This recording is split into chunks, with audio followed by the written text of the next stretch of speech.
करम दीन चौकीदार अपनी साइकिल के हैंडल से गोश्त की चंद थैलियां लटकाए तेज तेज पैडल मारता हुआ अपनी धुन में चला जा रहा था। उसके चेहरे पे एक अनोखी सी मुसर्रत और तमानियत के आसार नजर आ रहे थे।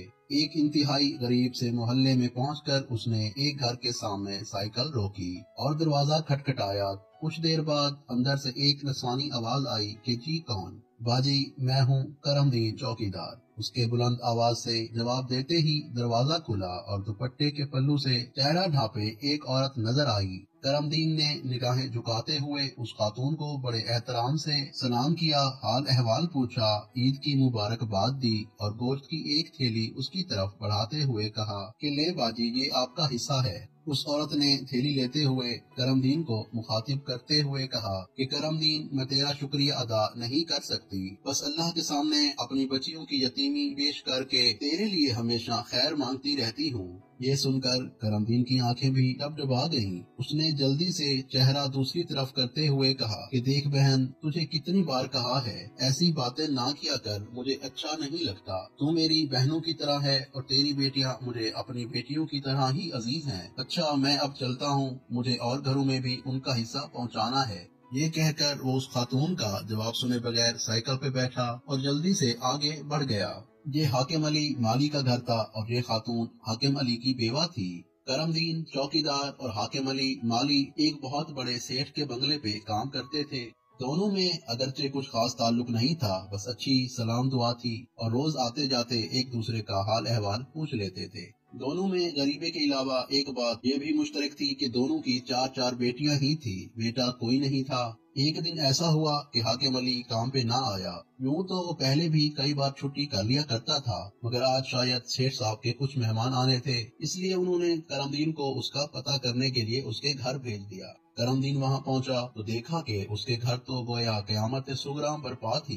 हाकिम अली की बीवी और बेटियां धाने मार मार के रो रही थीं। हाकिम अली रात सोया तो सुबह उठा ही नहीं। वो अपनी बीवी और बेटियों को इस दुनिया के रहमो करम पे छोड़कर हमेशा के लिए सो चुका था।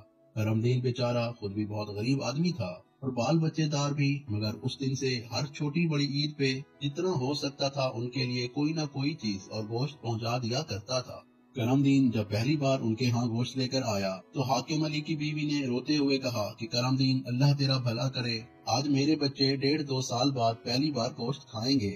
बस ये जुमला सुनना था कि उसके दिल पे खंजर से चल गए। बस वो दिन था और आज का दिन कि वो उनके साथ साथ ऐसे 4-5 और घरों की भी वक्तन फवक्तन मदद करता रहता था। बाकी घरों में भी गोश्त की थैलियां पहुंचा के वापस पलटा तो काफी देर हो चुकी थी। उसने साइकिल मोड़ी और अपने घर की राह पकड़ ली। जैसे जैसे उसका घर नजदीक आ रहा था, उसके चेहरे पे परेशानी के तासुरात बढ़ते जा रहे थे। रस्ते में एक जगह एक नलके पे रुककर उसने साइकिल साफ करने वाला कपड़ा भिगोकर हैंडल पे लगे गोश्त और खून के निशानात को साफ किया। वो शायद ये निशानात अपने घर वालों से छुपाना चाहता था और फिर वो दोबारा अपने घर की तरफ चल दिया। ये उसका हर साल का मामूल था कि वो सुबह सवेरे अपने पुराने धुले हुए कपड़े पहनकर ईद की नमाज पढ़ने अपनी कच्ची बस्ती से बहुत दूर शहर के सबसे बड़े मोहल्ले में जाता और ईद की नमाज के बाद लोगों के घरों से गोश्त जमा करना शुरू कर देता। गो के वो जाती तौर पर बहुत खुददार इंसान था, किसी के सामने हाथ फैलाना उसके लिए मर जाने के बराबर था, मगर हाकिम अली की बेवा और यतीम बच्चियों की खातिर वो ये काम भी कर गुजरता। वो दोपहर तक गोश्त जमा करता और दोपहर के बाद उनके घरों में जाके दे आता और वो लोग यही समझते कि शायद करमदीन की अपनी कुर्बानी होती है और वो वाकई ये करमदीन की कुर्बानी ही थी। वो अपनी इज्जत नफ्स और खुददारी के गले पे छुरी फेर कर ही उनके लिए लोगों के सामने दामन फैलाकर गोश्त इकट्ठा किया करता था। जाहिर है उसके लिए इससे बड़ी कुर्बानी और क्या हो सकती थी। साल साल बाद करमदीन की बदौलत गोश्त का मुंह देखने वाले ये कब जानते थे कि खुद करमदीन के घर साल के बाद भी गोश्त नहीं पकता।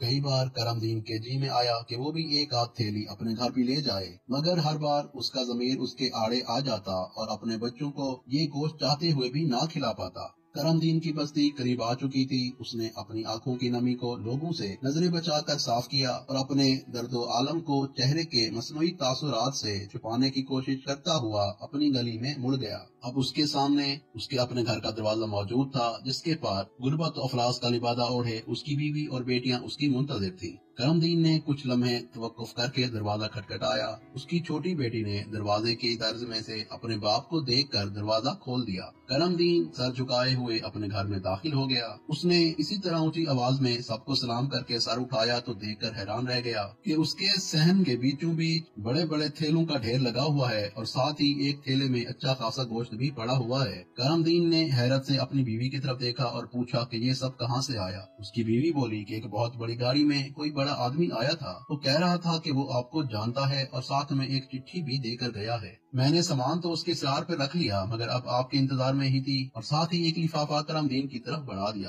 करमदीन ने जल्दी से लिफाफा खोला और उसमें मौजूद चिट्ठी पढ़ने लग गया। सलाम दुआ के बाद लिखा था कि यार करमे, मैं तुझे एक आम सा बंदा समझता रहा मगर तू तो बहुत बड़ा आदमी निकला, इतना बड़ा कि तेरे सामने मुझे अपना आप बहुत छोटा महसूस होने लगा। मुझे तेरे बारे में कुछ बातें कहीं से पता चली थी, फिर मैंने सारा दिन तेरा पीछा किया और हाकिम अली के घर तक जा पहुंचा। वहां से मुझे तेरे बारे में बाकी सब पता चल गया और जब तेरे घर आया तो पता चला तेरे अपने घर के हालात भी बिल्कुल इन्हीं लोगों जैसे हैं। करमे, ये कुछ चीजें ईद का तोहफा समझकर कबूल कर ले।